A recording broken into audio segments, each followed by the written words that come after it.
حافظ ابن قیم رحمۃ اللہ علیہ ایک واقعہ بیان کرتے ہیں کہ میں گلی سے گزر رہا تھا کہ ایک دروازہ کھلا۔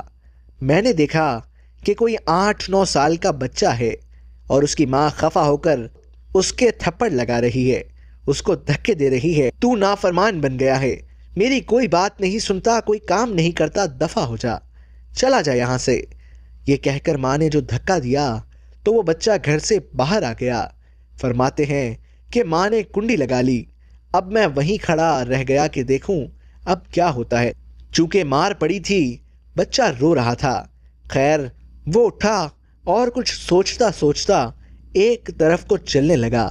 چلتے چلتے وہ گلی کے موڑ پر پہنچا تو وہاں کھڑے ہو کر کچھ سوچتا رہا، پھر واپس آنا شروع کر دیا اور چلتے چلتے اپنے گھر کے دروازے پر آ کر بیٹھ گیا۔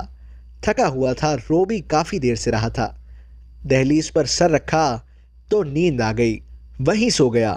کافی دیر کے بعد اس کی والدہ نے کسی کام کے لیے دروازہ کھولا تو کیا دیکھتی ہے کہ بیٹا دہلیز پر سر رکھے پڑا ہوا ہے۔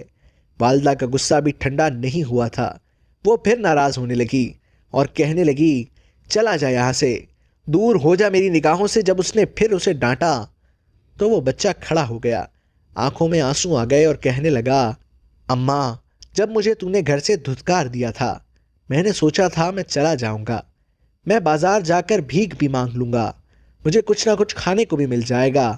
اماں، میں نے سوچا تھا کہ میں کسی کے جوتے صاف کر لوں گا، کسی کے گھر کا نوکر بن جاؤں گا، مجھے جگہ بھی مل جائے گی، مجھے کھانا بھی مل جائے گا۔ اماں، یہ سوچ کر میں گلی کے موڑ تک چلا گیا تھا، مگر میرے دل میں یہ خیال آیا کہ مجھے دنیا کی سب نعمتیں مل جائیں گی، لیکن اماں، جو محبت مجھے تو دے سکتی ہے یہ محبت مجھے کہیں نہیں مل سکتی۔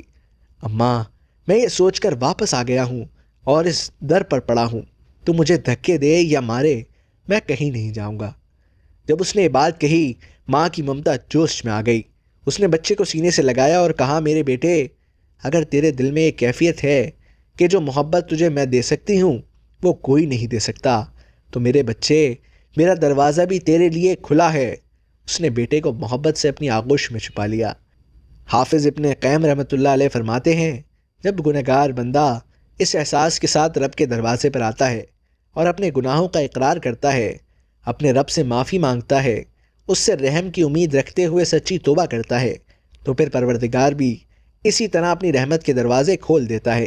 رب کریم ہمیں بھی سچی توبہ کی توفیق عطا فرمائے اور آنے والے وقت کو گزرے وقت سے بہتر بنائے۔